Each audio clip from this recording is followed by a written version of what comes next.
All right, everybody, thank you for coming on Closing Bell. My name is Fausto, President Founder of Cyber Trading University. I'd like to thank everybody for being here. Hopefully everyone is enjoying their great summer. You know, the weather over here in New York finally broke. Been awfully cool out here. I'm actually going to be heading on vacation, and hopefully a lot of you are doing the same, because going into September and October, November, I know JJ is going to say the same thing. It's more the busy time of the season. I mean, obviously, you can see the market has been very, very jittery. We've been hovering here for a long time at 15,500, up 30, 50 points, down 30, 40, 50 points. You know, we're finding a lot of good stocks in the percentage gainers and losers that are moving pretty well. But, you know, once again, you'll have a lot of expiration with options coming out more in September and October. I mean, there's a lot of good things that happen. And always remember, kids go back to school. People want to start going back to work. Summer's over. Time to actually put your money where your mouth is and start getting back into trading. So be prepared for that. But in the meantime, you know, I have a very, very good friend of mine. Be doing a lot of done a lot of speakings with them, and you know, JJ, we haven't had him in a long time. I think it's been over a year since we had him. We'll always an honor and a privilege to have him on. He's got such great content. He's always done very, very well on, and also with his reputation in the options industry. Always like to thank him, and for myself and everyone here at Cyber Trading University, like to thank for having him. So don't want to take too much time from him. JJ, you there? Hey, Fausto, how are you? Glad to be here. Thanks for having me. JJ, are you back in Chicago or are you here in New York? I know you travel more than anybody there's only one other person I know that traveled more than you, and obviously you know who that is, you know, Tom, but not anymore. But are you still all over the place? Yeah, kind of like, I don't know, cow poop, I guess. I'm everywhere. But, yeah, I actually had a week off last week and was fortunate enough to go out to California and had a lot of fun out there with my family. But now I'm back in the office, back in Chicago for a couple of weeks. The travel starts. Actually, I head out to San Francisco tomorrow. I forgot about that. For the money show that's out in San Francisco. If any of you are in the Bay Area, please stop by our booth and say hello. Love to meet you. Love to see you. And I'll be there Thursday and Saturday. Oh, that's it. I didn't even know that. That's tomorrow? I didn't know that. It started this week? It starts, yeah. I leave tomorrow evening. How is that show? Is that a good show in San Francisco? No, it's always, San Francisco's a great town, of real nice people out there, so I always enjoy going out. All right, great. All right, well, JJ, basically, feel free to tell everybody a little bit more about the great features of the ThinkorSwim platform and all the great upgrades. I know we haven't had you in a while. Maybe you can tell a little bit of everything and then open up the Q&As. And for everyone else here, just to let you know, this is going to be a two-part course because what I'm going to do after JJ's done, I'm going to pick up and I'm going to go on for about another 30 minutes or 45 minutes and educate everyone a little bit more about the high-frequency trades that's been going on and how you could use, you know, use that towards your trading. And I'm going to do a live demonstration of live trading tomorrow. So stick around after JJ's done. So JJ, like I said, the stage is all yours. Feel free to tell everyone. I'm going to give you control of the desktop, so you'll be able to share your screen. I'm going to pass you the ball. So if you just click on share, just click on, yes, go to Quick Start, and just click on the share window, and you can share your screen. My desktop, and my other two, and do you see the ThinkorSwim platform? I think you're on, there you go. And just bring up the, you move your mouse up to the top. The ThinkorSwim platform? Yep, you can see it okay. All right, beautiful. And then what you could do, JJ, one last thing, move your mouse up to the top, and you could click on the chat window, so you can see people chatting back to you. Okay. Yes, I apologize. Oh, I see. I missed something. All right, I got it all. Well, glad to be here again, Fausto. Thank you very much for having me, and thank you all for taking time out of your busy days to join us here. As you can see, I have the ThinkorSwim platform up on the screen right now, and one of the stocks I have up there currently is Google. There's a few stocks that I wanted to take a look at today overall. You know, again, we're talking about a low volatility environment. Let's face it. Look at, I have mine pointed right by the VIX. VIX is trading at $12.31. It's so low, it's crazy. I know, many of you saw it break 12 last week. Real quickly, I'm sure most people who are listening to this are familiar with what the VIX is. But in case you're not, the VIX is a measure of volatility off the S&P 500 index. It's a proprietary measure by the CBOE. And by the way, really quickly, are people hearing me okay? I know, Bill, you just wrote in that it's not clear, and I appreciate that. Hopefully everyone can hear me okay. All right, thank you very much. And I'm moving the microphone a little closer to my mouth, so hopefully that'll help also. Thank you all for coming back in. All right, so with that all being said, there's the VIX and there's the VIX future, which is /VX on here, and that's trading at $13.09. So again, these are both really, really levels overall. And one thing I'm going to hit up here really quickly before we get into some of the individual stocks, this is kind of a way to look at things overall, is, you know, when we look at these, you can look at just the active month, but let's look at every month for the VIX all the way out in time.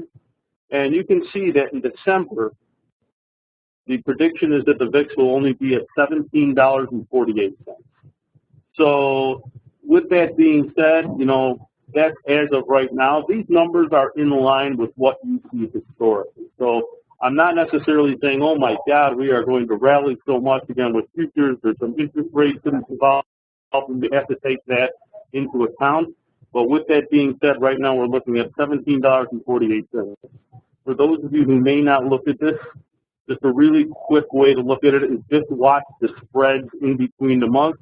$4.50 from, you know, now until December is about an average length. What you'll often see, though, is a lead indicator that volatility may be going higher is when you see a big gap between the front month and the outer month. Again, just a really, really quick, you know, kind of primer for what we're going to cover today. With that said, we all know that volatility is low right now. And why shouldn't it be? Let's be honest. You know, if there's a measure of fear, we've gone straight up. We're near high. Yes, you may be afraid that the market's going to sell off a little bit. But with that said, I don't think the giant fear is that tomorrow morning we're going to wake up and we're trading 1694 today in SPX cash, that we're going to wake up and tomorrow morning it's going to be 1400.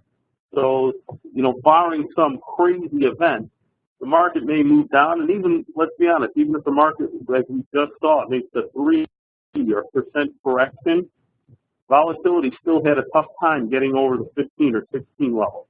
So just a few things to keep in mind overall as we go further. Now, I want to talk about Google for a reason.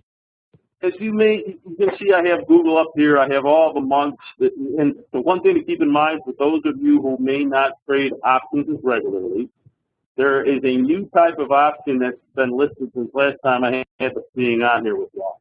And it's the mini. What the mini does, you can see where it says 100, 100, 100 for the standard option is 100 shares. The mini option is only 10 shares. It's in some of the higher priced instruments like Google for the same prices, but the underlying only represents 10 shares. The whole design of it is to allow retail clients to trade some of these higher priced stocks. It's only in 5 different stocks right now. The mini started, I believe the first listing date was right around April 1st. I'm sorry, I don't know the exact date they started, but something to keep in mind for those who want to. And someone in here writes they don't particularly like buying options, they like selling. And, you know, Sam, I would, or Ted, I would have to agree that, you know, often many traders like to sell options. There comes a time when you think to yourself, at low volatility, is it time to buy options? When I do buy options, first of all, I like to buy near-term options. I like to buy weekly, you know, it's 10 days, it's 7 days. I don't want to go out 129 days when I buy an option. And you can see the parentheses tell you how many days until the last trading day. So something to keep in mind because of time period. Again, as I always like to say, just like death and taxes, an option losing time decay overnight, you know it's going to happen. So you have to be a little bit careful. Now, if you are thinking of, you know, many people say, well, it's a low volatility environment, so should I be out buying right now? And I would say that, of course, there's no rule I have to buy, I have to sell. But if you're going to do either one, at least do so with some logic. And what I mean by that, when you open up the ThinkorSwim platform, it normally looks like this. One of the things I like to do is to go down and look at today's option statistics. The reason I like to do it is this.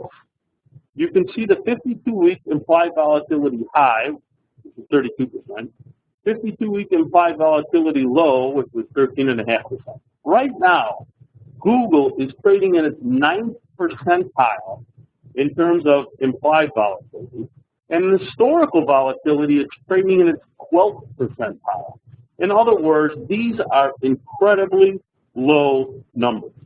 When I am thinking of buying an option, I like to look for one that's right around the 10th percentile because, again, trading is all about risk-reward. At that level, is my risk that the options are going to lose much more volatility, or is my risk that the options are going to go higher? Well, from my point of view right here, I'm thinking my bigger risk is that the option, if I were to sell it, would explode on me. That if I buy it, I have a much lower risk that we continue to go down. So again, I see that we are low in terms of implied volatility percentile. Makes a lot of sense to what I'm looking at. Now, I like to also look over here at our sizzle index. What that tells me is the calls and the puts today, 1.0 being a normal trading day. 1.013, it was pretty much a normal trading day. Calls, puts, they both traded right around their normal amount. The volatility sizzle, 0.957. Again, volatility stayed right around where it normally is. And stock sizzle, stock volume, right around where it normally is. All the numbers line up for me. So if I see something like that also, there wasn't anything crazy in the market today that would make me back away. The bigger point is, are you someone who thinks Google is going to bounce from this 880 level, or do you think that Google is going to continue to get hammered? Close at 881.25 on the day. Now, again, not a recommendation. I'm just saying, you know, taking a theory one way or the other, we could go either way. If I was somebody who wanted to buy Google, all right, and I thought that it was going to bounce, couple of other things in terms of logic. My logic makes sense from a volatility point of view. The next thing I want to make sense from is, what option do I buy? Now, I know that we usually, if I'm on here, if Tom Sosnoff's on here, we always talk about selling, selling, selling, selling.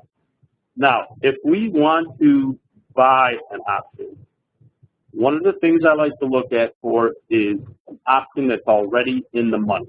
You can see the options that are shaded on the call side here, on the put side here, is which are options that already have intrinsic value. They already have some value. Big D, by the way, I love your comment. Where can we see if the stock will be higher or lower tomorrow?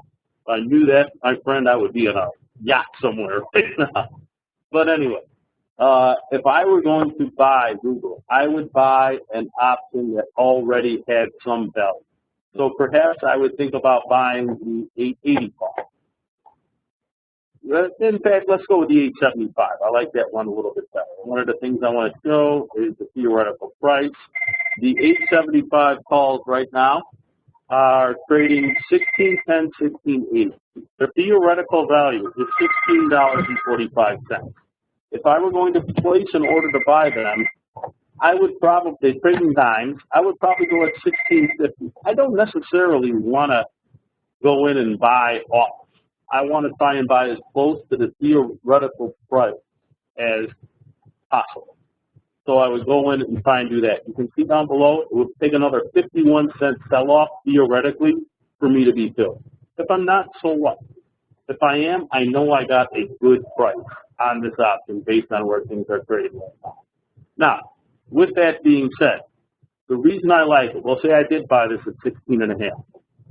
Stock closed at 881.25. If we bought the 75, that would mean that they are worth at least $6.25. So I do have, if we close right here on expiration day, they are worth at least $6.75. Now there is $10 in premium, I will admit, but we're also talking about a big, big number here. And what August 5/13 means in this upper left-hand corner, it's the 5th week of August expiration. August is a little bit longer than most months with the way the first fell, so it's the 5th trading week of August, and it's 17 calendar days away. All right, now, with all that, I'm buying an option that I think makes sense. Now, we can buy spreads. If I were going to buy a spread, also something that makes sense, I would buy and I would hit vertical. One thing, I would buy the 875 and I would sell an option that had zero value. Maybe I'd sell the 895. I like this trade. So let's look at this trade. I'd buy the 875 for 1645. I'd sell the 895 for 740. The theoretical price on that spread right now is $9.05, and that's exactly what comes up on my screen, $9.05. Why do I like this trade? The reason I like this trade is when we're paying $9.05. Again, if we close right here, I'm going to get back $6.25. Kind of makes sense to me. I'm defining my risk right up front, not taking nearly as big a risk at all. The 95 calls are helping to pay for my 75 calls. I'm paying $9.05 on a spread that can go to $20. Pretty good ratio as far as I'm concerned, too. I can make a little bit more than I'm spending up front. This is the kind of logic I like to use when I go into doing trades where I am buying in a low volatility environment. I often see people who are going into play earnings, and when they do, they're just taking a shot on higher implied volatility or higher historical volatility. These trades make much more sense to me. Again, I started with an individual trade, but in all honesty, I truly do like these spreads a little bit more. And the reason I like the spreads a little bit more is I like to have something help pay for something else. I just don't want to go out and take shots. And being able to make more than I spend up front is something that makes a lot of sense to me. Okay, I started with Google, which is a higher price stock. Let's take it to one that's a more reasonable stock, and one that I'm sure many of you are trading. You know, many of the retail traders I see are trading this one, and that is Starbucks. Starbucks is a stock that's kind of been all over the place. So one thing I want to show you about Starbucks as we go into here. One of the features we have on ThinkorSwim is called the company profile. If I click on the company profile, what comes up is what drives Starbucks to make money. Starbucks, their company-operated stores are 55% of their money. Their franchise stores are 35.5% of how they make money right now. And so if we go down here, we can see some of the upside and downside, their business summary, and how we evaluate these company-operated stores and franchise. So let's hit on the company-operated stores for a second. This is pretty interesting to me, and hopefully it is to you also. The average spend per customer visit on beverages at Starbucks is $4.50 for their company-operated stores. I know many of you are thinking, hold on, I've never spent that little there. So let me click on there. What if the average spend per customer visit in 2013 is projected to be $4.20 for the whole year? These numbers are based on their earnings calls and their top 10 analyst estimates for the year. But one trend to look at as we evaluate Starbucks, and you can see based on what the analysts are saying, they're saying the stock's only worth about $55.03 based on this.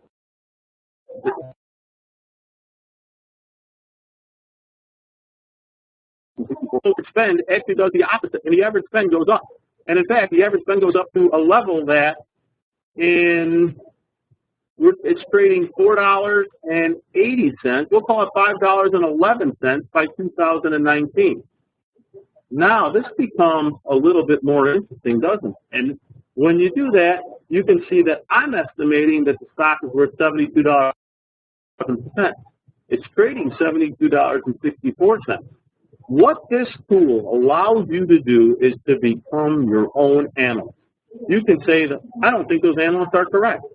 You can start to change whatever you would like to do in order to see what would happen with different things. One stock I always like to show on here, I know this isn't what we're talking about, but something that I think is just fun to look at. A little quiz for us to answer really quick on the chat. GM, so goes America, so goes GM, correct? How do you think GM makes most of their money? Anybody have a guess if you want to chat in really quick? Where GM makes most of their money while I'm hitting this up? Somebody must answer. Loans? Okay, that's a really good answer. And dealer sales. Let's hit it up. While it's loading, the government fees, that's great. GM China is the absolute #1 area in which GM makes their money. I think that that's really, really interesting. Now, if China were to slow down, it would perhaps affect GM more than many companies. Again, I just think this is the kind of thing that most of us aren't even aware of, and yet it's really, really interesting how these companies make their money. All right, back to Starbucks. Starbucks trading $72.64. And again, if we were to go in here, last time we bought a call. So on this time, let's go and buy a put. All right. Again, no recommendation one way or the other, but as you saw, the preface price says that this might be a little bit overvalued. Let's look at the logic first. This one even lower. Current IV percentile on Starbucks, 5%. It's in the 5th percentile of its yearly implied volatility. Incredibly low. Now, that being said, its current historical is actually 56%. So kind of interesting. But think about what Starbucks has done this year. The Starbucks has rallied significantly throughout the year. So with that rally, what we expect to happen has happened. The implied volatility has gone down significantly. All right. We look at that, that makes sense. We go across to our sizzle index. Again, what the sizzle index does is it measures unusual activity. 1.0 being a normal level on activity.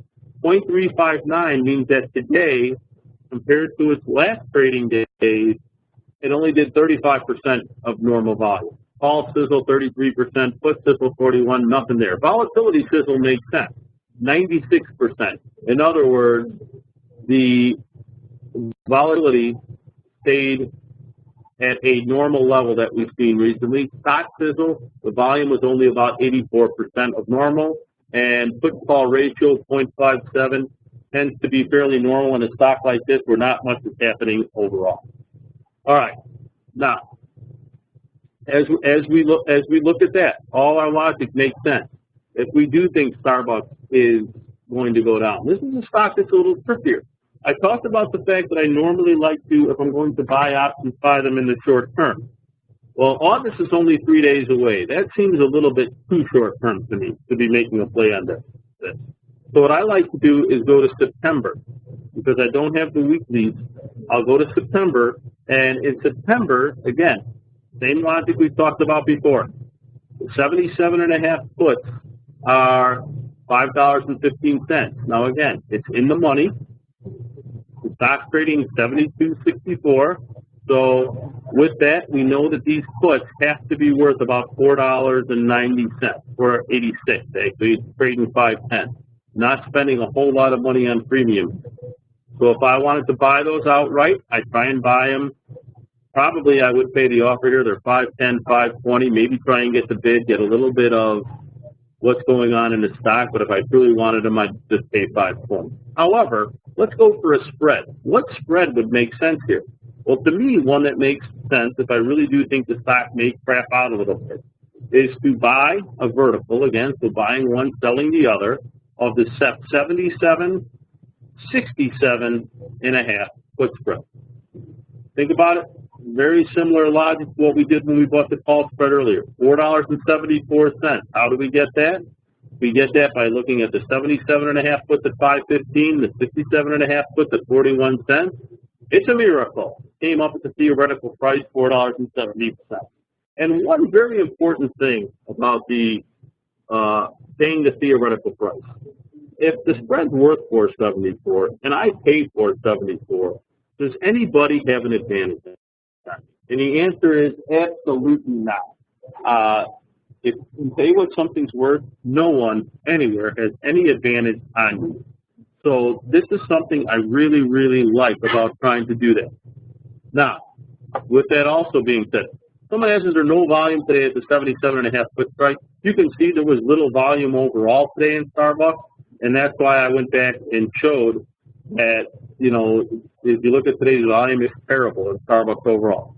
Outside of Apple and, you know, the indexes, it was not a great volume day overall. But, again, you are trying to, if you look at something like this, you want to trade things that are liquid overall. And overall, Starbucks is a pretty liquid name. It's just that there wasn't much trade today. And that's one of the reasons I also like spreads, is because you can go in a theoretical price and try and get filled there. One thing to keep in mind about going in theoretical price, there is no guarantee you're going to get filled. So please, please keep that in mind. There just isn't a guarantee that somebody has to fill you at a theoretical price at all.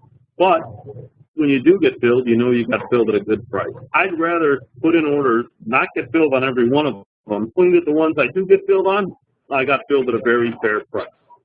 All right, on to our next step. We know that we got the put spread at what we think is a very, very fair price.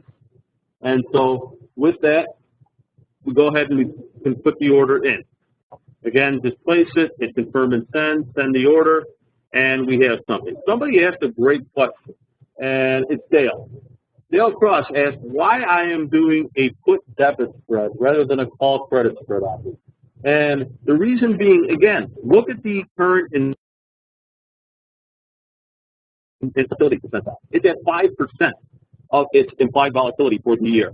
Again, normally I'll often do credit spread, but when I see implied volatility this low, it's one of the things that I like to do then is to say maybe it doesn't make as much sense to buy things in an environment like this, or at least on certain stocks. It may not make as much sense to sell things in that type of environment. It might make a little bit more sense to look to the buy side on those environments, in that type of environment. And again, when I look to the buy side, I like to look for a spread so I'm not paying too much money overall. But, Dale, to exactly your question, let's look at a stock that maybe I would think about selling things. Our friends at Tesla. Now, this is a stock, it's funny, as I said that in the office, about 3 or 4 people just raised their hands and do this. And it's kind of a funny one because Tesla is, I'm sure anybody who's been watching this stock at all can attest to, has had an incredible run over the last year. Let's take a look at this one. We go through the 52-week implied volatility high, low. Current IV percentile is only 37%. Historical is only 46%. So you're looking at that and you're saying, maybe not great. But you got to look at one thing. Right now, overall, the volatility in the overall market is really low. So you're just looking for something that might be a little bit higher than normal. Well, because somebody on here just said, Philip just said Tesla just turned bearish yesterday, in honor of Philip, I'm going to do a call credit spread, if you are bearish on Philip. Now, with that being said, this is one, again, I want to sell rather than buy. And with my sell rather than buy, I want to go out, I like to go out for things I sell at least 23 or so days. I could go to the September weekly, 24 days out. Let's go to a standard expiration. We'll go out to the standard expiration of September 3rd Friday, what we're normally used to in terms of expiration days. All right, everybody on board? And so one of the things when I sell spreads is I like to give myself a little bit of a chance to be wrong. What if it doesn't exactly happen as I want it to happen? So I want to maybe go up just a little bit farther. The option I'm going to sell, again, you can see that right now, even though it closed at 145.43, Our options aren't shaded to 145. Why? Because in the aftermarket, it's trading 144.82, 144.85. So with that, the 145s based on this stock price are actually out of the money right now. Now, somebody says they want to sell Tesla. Somebody says they want to buy Tesla. I have to be honest with you. It's just an example. The same logic is going to apply to the call side that applies to the put side. But because Philip was the first one on here to respond, he said he wanted to sell. Philip wins. We're going to sell. Now, with doing that, I want to give myself some wiggle room. So one of the things I like to do is to say, okay, let's look at a probability. Options are probabilities, so you should probably always be looking at probability.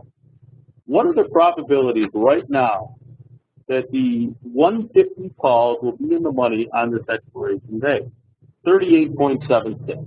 For sake of argument, let's call it 39. There's a 39% probability that the 150 calls will be in the money on expiration day. So being in the money implies worth 1 penny or more. These options are trading about $8. At 155, there's only a 32% probability to be in the money, worth 1 penny or more. I look at that and I think that's kind of interesting. So what if I were to sell these 150 calls? Just outright sell them naked? Well, I could do that, but what if Tesla continues on the amazing streak it's on? You know, the way this thing's going, it could be 155 tomorrow. If that happens, what am I going to do besides, well, let my that happen? I want to buy some protection. So with that being said, I'll sell the 150 calls and buy the 160 calls against it. Let's put this trade up so you can see it a little bit. I'm going to sell the vertical. I'm going to sell the 150s. I'm going to buy the 160s. A $10 wide spread. The theoretical price right now is $3.27. This becomes an interesting trade to me. Now, first of all, let's talk about the logic on this trade. And again, when it comes to trading, the biggest thing I just like to look at overall is logic. I am doing the same amount of risk, or the same logic in every trade I make. So I'm going to collect $3.27 right up front on making this trade. All right? Taking a step back, what's my goal? My goal is that we go down. We're trading right, we'll call it $145. I know we're trading a little bit lower in the aftermarket, but it'll keep everybody's math a little bit easier. So the first thing I want to do is give myself $5 of wiggle room. And $145 stock, that's really not that much, right? But, you know, it's about 3%. So I'm giving myself 3% of wiggle room before I'm even in the money. The second thing I want to make sure I do is define my risk. So this trade, I sold the 150 calls because I think we're going down. I purchased the 160 calls. Why did I purchase the 160 calls? So I know what the maximum loss is going to be. This spread, the 150, 160 calls, can only go to $10. Even if Tesla goes to $500, the 150, 160 calls will not be worth more than $10. Okay, that makes sense. So I sold the 150s, bought the 160s, and for that I collected $3.27. Okay? Now, somebody's got this exactly right. You're risking, well, if you're risking $1,000 to make $327, there's a $10 difference, which would be $1,000, right? However, that being said, you're collecting $327 back on it. So really, you're risking $6.73. You're going exactly where I want to go. You guys are a couple of steps ahead of me. I love that. Because what this is doing is you're saying, why would I possibly go out and do a spread where I can only make $3.27, but if I lose money, I can lose $673. Doesn't make $6.73. It doesn't make sense theoretically, right? There is a way to. Options are probabilities. I want to talk about probabilities all the time. With that being said, if I take my real risk, so if I collect If the spread's worth $10 is my total risk. That's what the spread can do. Everybody with me so far? All right. If it's $10 and I collect $3.27, my real risk, which is the total risk minus credit received, is $6.73. If I take my real risk and I divide it by my total risk, so 673, divided by 1,000, I come out with 67.3%. In other words, I have a 67.3% of success on this trade. And you can figure out your probability of success on the trade you make in this fashion. It makes it a lot easier to figure out how things are going to go. Now, maybe you're someone who says, I still don't want to take that risk. That's fine. At least you understand the probabilities of your risk. And so, as I said, it's one of those things where you're taking a very calculated risk. What I like about this type of trade is I know what I can make, 327. I know what I can lose, 673. I know my probability of it happening, a little over 67%, and I actually know how long this is going to take, 38 calendar days until the last trading day. Now, that's kind of interesting. Somebody just asked, do I look at selling out one standard deviation? Well, isn't one standard deviation actually 68%? So I came out by doing this at actually just about purely one standard deviation. Could I have gone to the 155 strike and then the 155, 165, or 155, 160? Absolutely. No reason I couldn't have done so. But with that being said, these are the particular strikes I thought made sense. There may be other strikes. When you look at your chart, you may have charted and you said, you know what, I actually think the resistance is at 155. So why wouldn't I sell the 155, 160 or the 155, 165? So anyway, with that being said, I would tell you this. The logic is important on what you use. We all have different risk tolerances. One of the things I like to use, I gave you that formula a few minutes ago with the real risk divided by the total risk. I just like to keep that somewhere between 50 and 75%. If I can do that, it makes things a lot easier for me in terms of defining risk overall. So again, I don't want to tell you what your risk tolerance should be, and that would kind of just, again, make it easier. Not saying anybody doing the 155, 160 bad, 155, 165. It just makes more sense to do all those kind of things, to really take in the logic. So a couple of things to keep in mind. We just threw into a lot, I know, in a short amount of time. So let's talk about a few rules to consider if you are going to sell these. The first rule would be, I like to think about going between like 23 and 70 calendar days. We have the calendar days listed right on here. The reason I don't like to go inside 23 days is because you have to cover these spreads too quick. Again, you're short an option, believe it. Outside 70 days, the reason I don't like to go there is because, again, things change and volatility changes and your view of the market changes. I think if we'd have said earlier this summer, you know, in May, it's about 70 days past, would you think that the market would be at all-time highs? I doubt many people on the phone right now, if they were honest, would say, yeah, of course. So, again, your view of the market, your view of anything is changed in 70 days. So that's one place I like to start. The next thing is, again, the probability. I like to keep over a 50% probability. I want you to notice the biggest difference between when we bought a vertical spread earlier and selling a vertical spread now.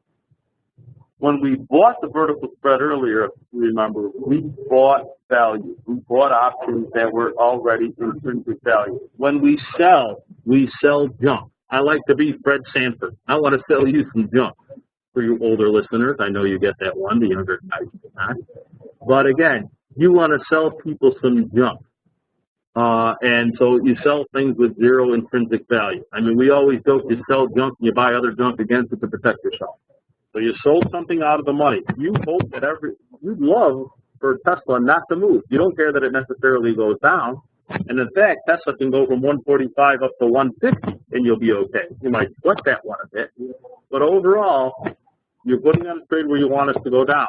You want to give yourself wiggle room and you want to be able to make money if we go up a little bit. So, my probabilities, I want to be over 50%, and I want to be usually below 75%. The reason I don't go above 75% is because you're not collecting a whole lot of money for the amount of risk you're taking. If you think about it, when you go outside that 75% level on the spreads, it's often a pretty good-sized move. And so with a pretty good-sized move, often you don't have time enough to react because we move very, very quickly.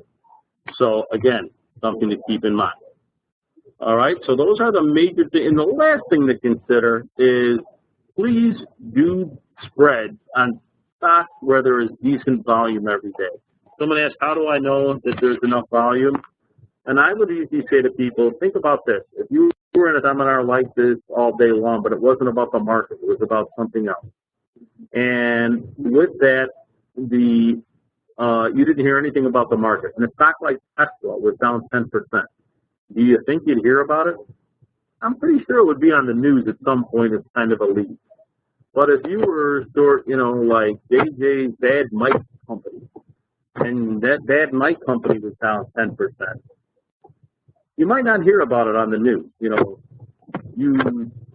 JJ's Mike Company employees might all be crying themselves to sleep one way or the other, but overall the market wouldn't care. So again, somebody asked a great question. Was the probability 327 divided by 673? No. It's the width of the spread, which is your total risk. And then on the bottom, on the denominator, the numerator would then be your total risk, which is $10, minus the credit you received, which is $3.27. So 673. So it ends up coming out to be 673 divided by 10, giving you a 67.3% probability of success on this credit. So, it's kind of an interesting way to look at things. And the last thing I want to talk about is people often ask, and I believe someone asked on here earlier, Geo said about adjusting. These trades are not necessarily made to be adjusted. What they are made to do, think about this trade. This trade is all about selling the 150 calls. The only reason you're purchasing the 160 calls is to define your risk. I'll often see people put stop orders on these trades, and I don't quite understand that logic. What the 160 call really is defining things, just like a stop order does. If your risk is already defined, you don't need to put another definition on there, so to speak. So something to keep in mind. But with that being added, one of the biggest mistakes I see retail traders make all the time is trading too big. So I would actually, I'm with a broker firm, so I'm supposed to tell you to trade all your money immediately. But quite honestly, I'd rather see everyone trade much, much smaller. Trade one contract if you've never done one before. See how it works. It's easy to become a bigger trader. It's very difficult to make up the money that you lose when you first trade. In fact, for those of you who are really new, and if you have a TD Ameritrade ThinkorSwim account, if you do, great. And if you don't and you want to sign up, one of the things we offer is paper money. Paper money allows you to trade in just like a regular account, but with paper money, they'll try and learn things that you're doing. We give you $100,000 in paper money. And one of the beautiful things about it is if you lose it all, we'll give you more. We're just that type of generous people. So, again, something to keep in mind. Now, quick summary on a lot of the things we talked about today. If you remember earlier, well, we'll just start with Tesla. Tesla, we sold a credit spread. Why did we sell a credit spread? Because when we looked at it, the current implied volatility percentile was at 37%. Historic was at 46%. So we thought, you know what? based on where volatility is at in the market overall, these are still pretty good levels of volatility compared to what we're seeing, because we're seeing all-time lows in many stocks in terms of volatility. In terms of buying a spread, remember we looked at Starbucks. And the reason we looked at Starbucks was right here. Current IV percentile was at 5%. That is so incredibly low that it just didn't make sense to sell things. Now, again, historical volatility was at 56%. You may say, yeah, I'm still not comfortable. Then we looked at Google. And with Google, we saw that current was at 9%, historical at 12%, both lining up on such a low area that it might make more sense to lean to the buy side than lean to the sell side in terms of what's going on in those particular products. And again, when I didn't talk about, when I say buy side, I meant buying options.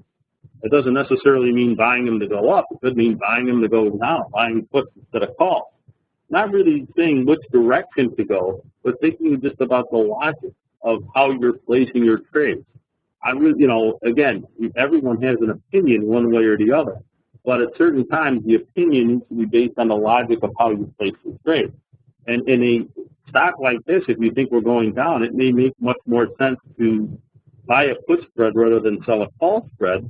Whereas in Tesla, where their numbers are relatively high and you think we're going to go down, it may probably make more sense to sell the call spread rather than buying the put spread. The point is, there's no 100% right answer, but at least you want to try and put some probabilities in the volatility on your side, one way or the other. Okay? I know we covered a lot here in a really, really quick time. Anybody have any more questions for us? DCO, you do bring up a good point. The probabilities are good for the minute you make the trade. Tomorrow it could pay.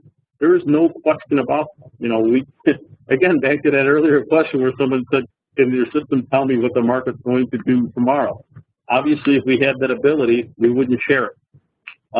So what else can you do except go by what the market's telling you right now? Keep in mind one thing. If options are all probabilities, that's all they are, they're telling you what the probabilities are at this very moment.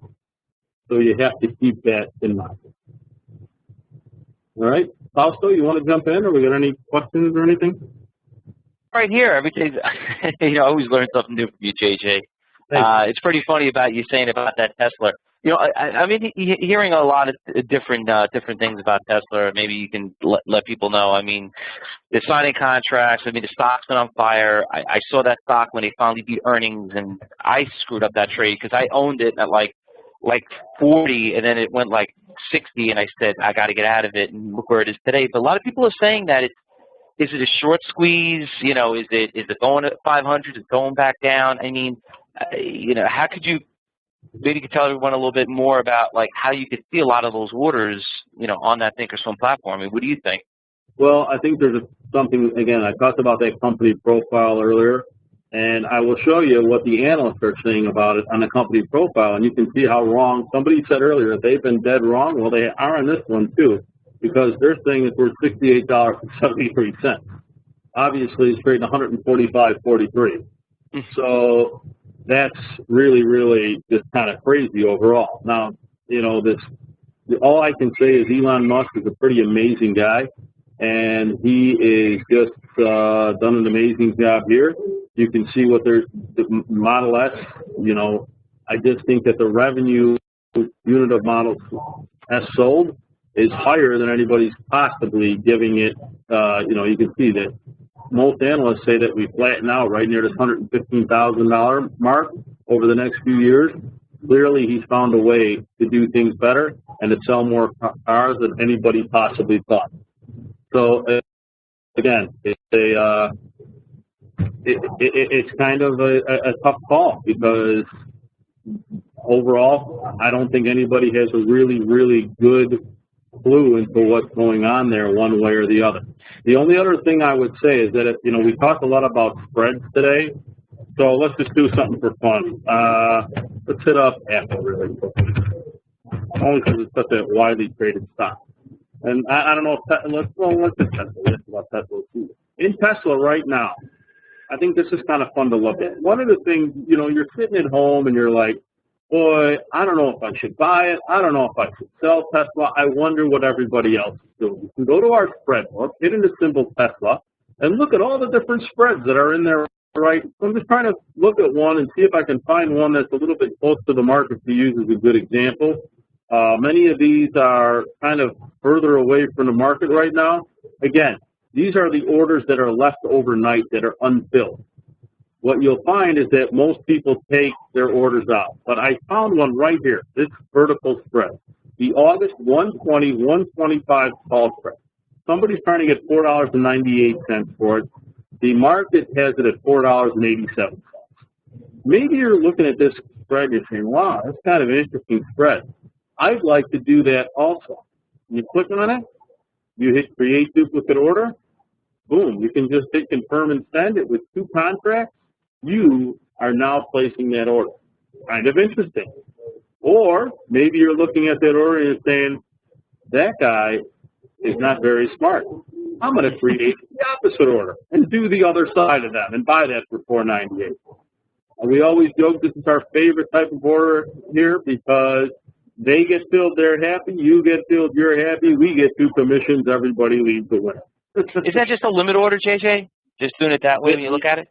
Yeah, you can only see limit orders on here because the market order would obviously be filled with the market.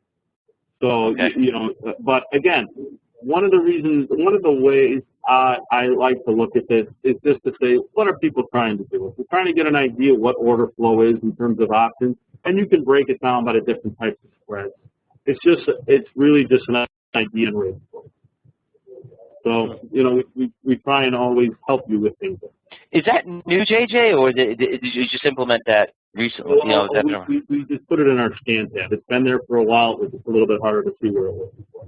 Because I never did notice that. That's a pretty cool feature on the platform. Yeah, you know, we add a lot of things. We do an update every 6 weeks or so. So we have a lot of fun stuff in there. You know, one of the other fun things that you may not have seen, Fausto, is actually called My Trade. And what My Trade allows you to do, again, if you want to see what's going on, you can see on the left side trades, on the right side ideas and charts.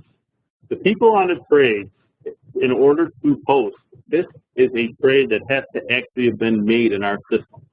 So when you see these are trades that people are actually making. Now, whether you think they're smart or not smart, that's a different story. You can follow people and kind of get an idea of what they do.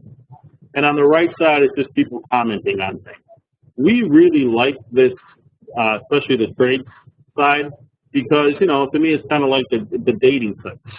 On the dating site, you know, I'm 6'5", 250, and I'm a good-looking son of a buck. In reality, I'm living in my mom's basement eating a bag of Cheetos. So, you know, it's just one of those things where we, you know, there's a lot to it. That's a really cool feature. I like that. When did you implement that? I mean, it's more like we have something similar to that, JJ, on our website. It's called Cyber Trading University. It's a financial social website where it's the same thing like this, but to actually see people physically putting the trade and who that person is. Could you actually follow that person on this website and see what they've been doing? You can click up the quality on here, and then when you see people, they'll be on your people, and you can actually sign up to get a feed of everything that they're doing. So when they share something, you can automatically get it. Very nice, very nice. That's pretty good. I mean, listen, it seems like everyone's starting to go social. You know, the great thing I always tell JJ, like, and that's why we teach and you do speakings and what you're doing is everyone has to understand that. Like you said before, like you're downstairs in your basement eating a bunch of Cheetos. When it's not a New York City, you know, or a Chicago thing anymore. It's a global thing, and we're all part of it. And you got to make friends, and you got to work together like a team, and that's how you learn a lot of it. Not just hearing from people like you and I, or you know, but it's also listening and seeing what other people are doing because you learn from other people's mistakes, unfortunately, and you also benefit and you learn from people that do very successful and what works better. Because I always find that a lot of people, they go out there and they try to learn something specifically, but that doesn't really work for them. I mean, they got to sample a little bit of everything to understand it. I mean, options can be very simple. It can be extremely complicated. And I think everyone always starts the most extremely complicated way and not even just knowing the basics. And you could see that from people's success. Absolutely, and I think it means more to most people seeing somebody like themselves with a trader who's got $10,000 to trade. It means a lot more to hear from somebody else who's kind of struggling or whatever. Actually, one of the best things I ever saw was a guy who had $10,000. He was up $700 on the year, and one of the greatest receptions of it because he was real. And I think that always, if you're honest about what you're doing and you don't say, hey, I made 9,000%, people can identify with it. It's just people want a chance, but they want someone who's going to help them realize what that chance is. Like I say, it's hope. You hope that people are, as we both know, unfortunately there are some people who don't tell the truth, but at the end of the day, go out and you say, hey, I try and make some money just like everybody else, and let's talk about hitting singles. One of the things I think we've always tried to do is, if you get some doubles and triples, God bless you, but if you can hit a single every day, be Pete Rose without the gambling, as I always say, you're doing great. I always say that, JJ, when I teach my classes, I tell everyone that, who's the best baseball player? Mark McGwire or Joe DiMaggio? Well, what makes one different than the other? You got to say Joe DiMaggio. What about Ted Williams? That's true. That's right, Joe DiMaggio. But not other than he's Italian. But the greatest thing is he hit the ball 56 times in a row. Home runs don't make you rich. It's base hits hit it, and it's just trying to hit these little base hits. And everybody that goes into a trade, they're always trying to hit these home runs, and they just got to realize that that's not the case. You can't, like I told you, I had a great trade in Tesla, and I kicked myself in the butt, but who knew? I mean, listen, you eat at the end of the day. The bulls and bears eat, the pigs get slaughtered, and that's what you have to look at it. So the guy that made the $700, listen, you know what? Everyone likes to talk about their winners. But what about the losers? I mean, JJ, you lose, I lose.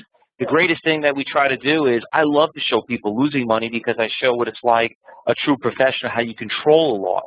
And that's how you have to everyone has to realize, taking winners is easy. Controlling losses is the hardest thing out there.